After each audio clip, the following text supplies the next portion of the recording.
ಮಂಜೇಶ್ವರದಲ್ಲಿ UDF convention ಭರ್ಜರಿ, ಅಶ್ರಫ್ ಗೆಲುವಿಗೆ ರಣತಂತ್ರ.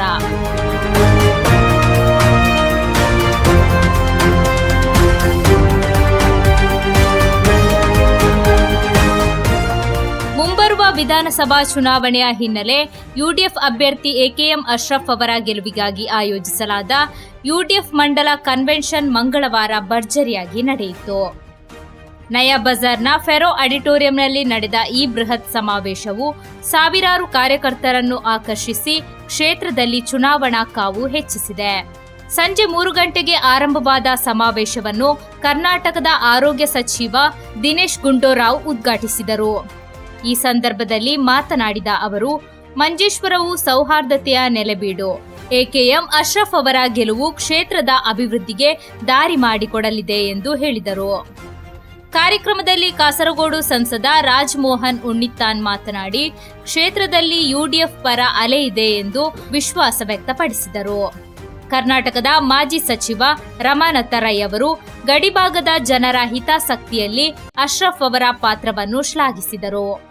ಅಭ್ಯರ್ಥಿ ಎಕೆಎಂ ಅಶ್ರಫ್ ಅವರು ತಮ್ಮ ಭಾಷಣದಲ್ಲಿ ಹಿಂದಿನ ಅವಧಿಯಲ್ಲಿ ನೀಡಿದ ಸಹಕಾರಕ್ಕೆ ಕೃತಜ್ಞತೆ ಸಲ್ಲಿಸಿ ಮಂಜೇಶ್ವರವನ್ನು ಮಾದರಿ ಕ್ಷೇತ್ರವನ್ನಾಗಿಸಿ ರೂಪಿಸುವ ಭರವಸೆ ನೀಡಿದರು.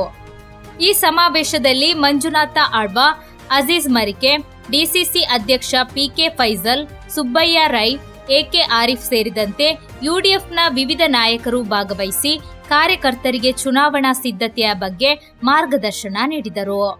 ಸಮಾವೇಶ ನಡೆದ ಫೆರೋ ಆಡಿಟೋರಿಯಂನ ಆವರಣವು ಸಹಸ್ರಾರು ಕಾರ್ಯಕರ್ತರಿಂದ ಕಿಕ್ಕಿರಿದು ತುಂಬಿದ್ದು, ಘೋಷಣೆಗಳು ಮತ್ತು ಸಂಭ್ರಮದ ವಾತಾವರಣವು ಯುಡಿಎಫ್ ಬಲ ಪ್ರದರ್ಶನಕ್ಕೆ ಸಾಕ್ಷಿಯಾಯಿತು. ಈ ಸಮಾವೇಶದ ಮೂಲಕ ಮಂಜೇಶ್ವರ ಕ್ಷೇತ್ರದಲ್ಲಿ ಚುನಾವಣಾ ಪ್ರಚಾರಕ್ಕೆ ಅಧಿಕೃತವಾಗಿ ಚುರುಕು ಸಿಕ್ಕಿದ್ದು, ವಿಜಯೋತ್ಸವದ സിദ്ധತೆಗಳಿಗೆ ಚಾಲನೆ ദൊരത്തന്താಗಿದೆ. ഒരു അപരനിലൂടെ തകർക്കാൻ ഒരാൾക്കും കഴിയില്ല.